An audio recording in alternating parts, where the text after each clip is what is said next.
In no way do I want my statements and my comments that are forthcoming to be perceived as disrespectful towards him, because it's not. I know the man can coach. It's what he's willing to do that this comes down to.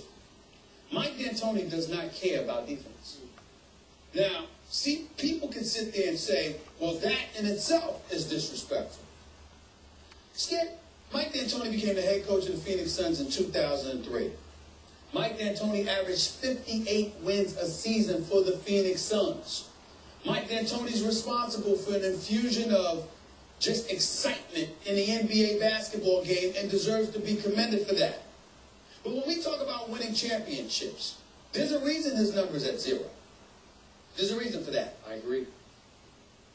This is the years, every year since 2003, this is where Mike D'Antoni ranked, his teams ranked defensively. First in Phoenix, and then the last 3 years from 2008 on with the New York Knicks. I look at you while I say this because I know how much of a Don Laker fan you are. 26th in defense. Dead last in defense. That was the year he won 62 games. Dead last in defense. 28th, 23rd, 25th.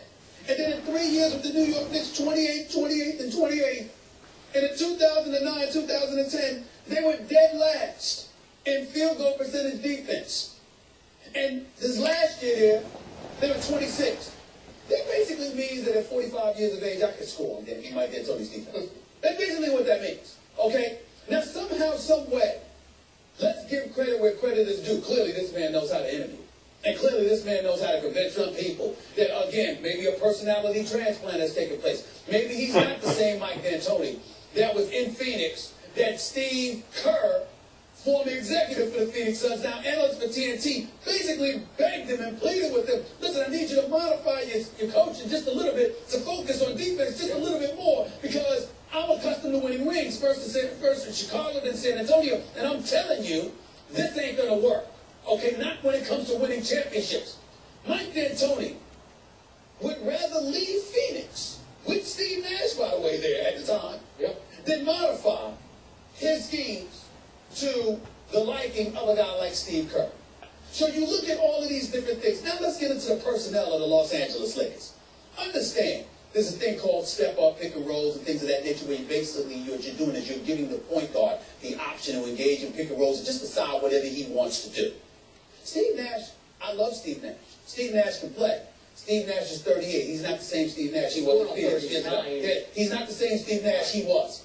Kobe Bryant, you know how I feel about the Black Mamba. But he's 34 years of age in his 17th NBA season. Pau Gasol is 32.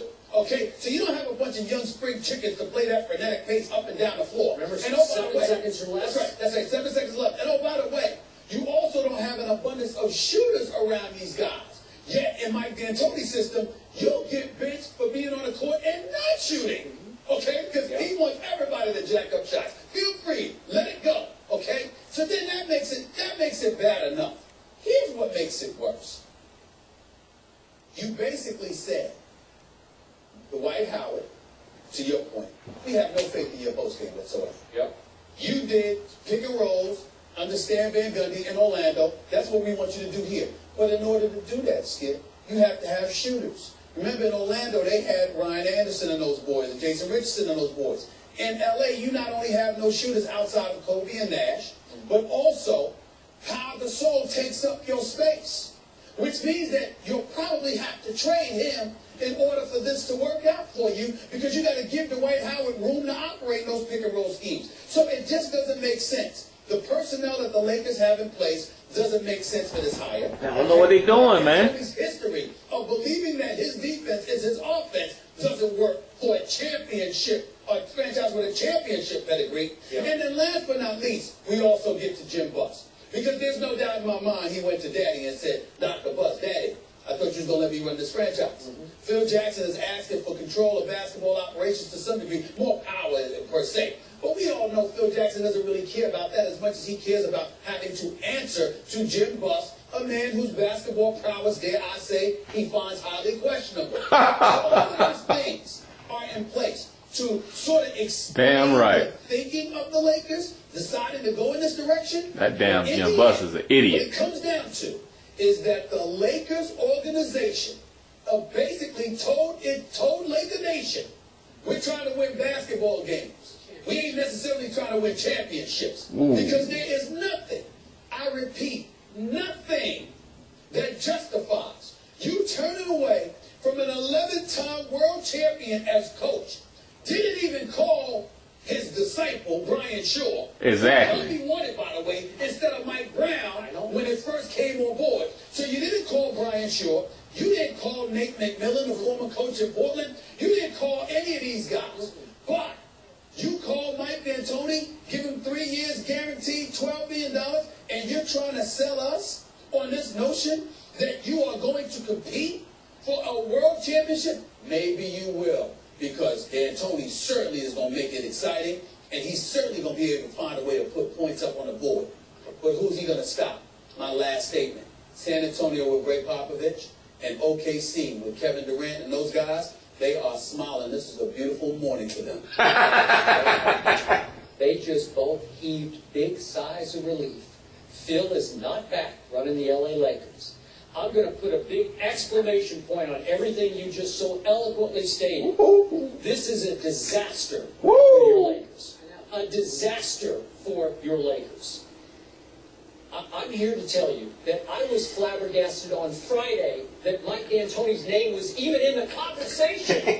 I'm thinking, because Shaq tweeted immediately, that's right, call Brian Shaw. That's right, call Brian Shaw. Well, I was on the air, and ESPN Sports Center simulcast my radio show on Sports Center, because while I was on the air, I got calls from the Laker Nation. Like, I got a call from my sources in the Lakers. They were like, look, they get ready to call Phil.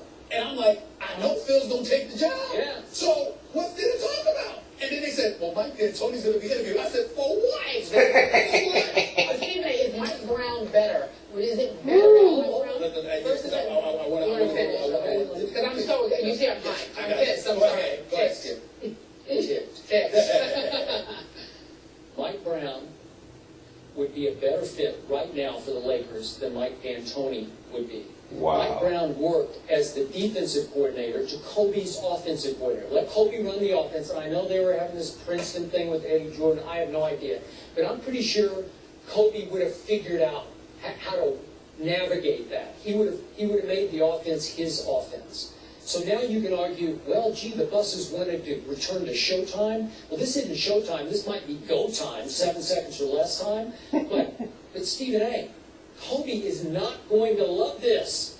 And again, Steve Nash is going on 39 years of age. Exactly. And he did win 2 MVPs, but it was a long time ago under Mike D'Antoni. So, once again, this was my problem going into this move. Are you going to put the ball in Nash's hands every time down the court and let him dribble, dribble, dribble, wham, wham, wham? You're going to put Jody Meeks over there and Antoine over there and say, shoot it every time it touches your hand, shoot it. You think Kobe's going to love that? No, he's not going to love that. This makes him one of those array of snipers around the perimeter for Steve Nash? No, unless Antoni completely jumps what he did in Phoenix. Maybe he will, Stephen A. But let's get to the bottom line. What happened? It's about pride, right? It's about Jim Buss's pride. Because Phil said, hey, now you need me. So Phil said, I want, this was reported, 10 to 15 million bucks? It's 10. Okay, 10 million? He was willing to do it for anywhere 2 years, 20 to 22 Okay, so they just got a guy for $4 million a year for 3 years, right? Okay, so now Phil wanted a little more control. I'm assuming he wanted at least veto power over any move that Jim Buss made personnel-wise. He respects Mitch Kupchak. Okay, and he doesn't feel the same way about Jim Buss. And remember, Phil wanted to bring in his old assistants, all of them. Frank Hamlin, maybe Kurt Rambis, Clemens, you know, and you're going to have to clean out. You're going to have to pay off. So the money it's going to cost you is going to be huge, and it's going to be worth it. Well, and the Busses have been a little more penny conscious here lately, right? They have been a bit more penny conscious. What the fuck is Jerry Buss letting this fool Jim Buss run a team? The problem is, number one, you interview Phil. See what I'm saying? Because if you don't have the money, why waste your time? You knew what Phil was going to want. That's number one. Number two, you have the fans inside Staples Center chanting, we want Phil. Exactly. We want Phil. Okay? If you don't go in that direction, there is no godly reason why you couldn't pick up the phone, call the Pacers for permission to talk to Brian Shaw. No reason. Exactly. And get Brian Shaw here, because Brian Shaw is your future move. First of all, he's going to cost less than Mike D'Antoni. Secondly, and more importantly, he's a disciple of Phil, so he can implement some of the things that Phil had in there, which Kobe and Pau Gasol would have been familiar with. Did Phil want to be able to name his successor? Well, he would have liked it. He would have liked that, but it wasn't a make or break portion. So something's going on here between Jim Buss and Brian Shaw where he doesn't want. Well, again, Jim Buss doesn't want anything associated with Phil. He was having his hand forced to even interview him. That's why he hired Mike Brown to begin with. Mike Brown has taken some unfair hits since his firing, because guess what? Mike Brown didn't do anything that Jim Buss wanted him to do and insisted that he did. Yeah. It was Jim Buss that had his fingerprints all over Mike Brown, which is why Mike Brown was hired. The disappointment for me, and I'm going to say this, and it might be sacrilegious, but we know I love the Black Mamba. This is a 5-time world champion.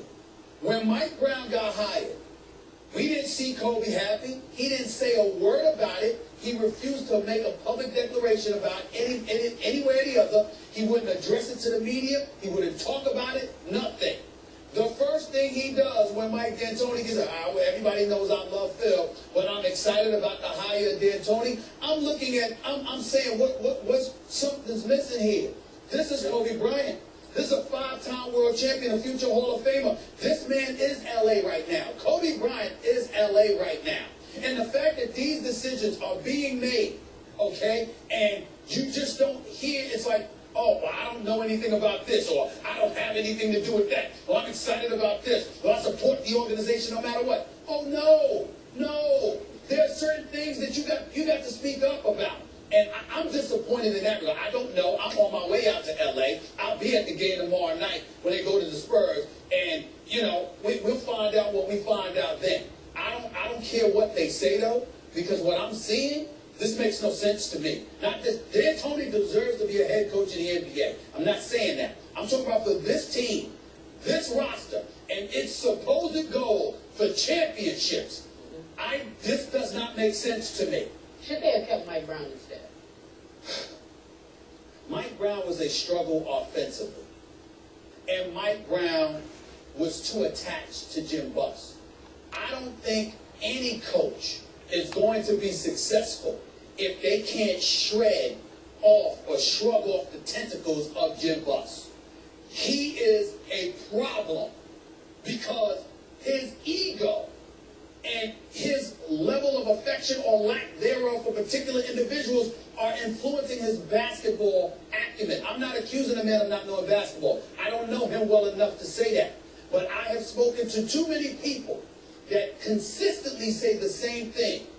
If he's not feeling you, that dictates his decisions more so than what's in the best interest, basketball-wise, of the Los Angeles Lakers. This is a problem. This team is not winning a championship if the Mike D'Antoni that coached the Knicks and the Phoenix Suns is still a Mike D'Antoni. Now, if he changes it up and has a personality transplant, all bets are off. But the Mike D'Antoni I saw in Phoenix, the one that I saw with the Knicks, I agree.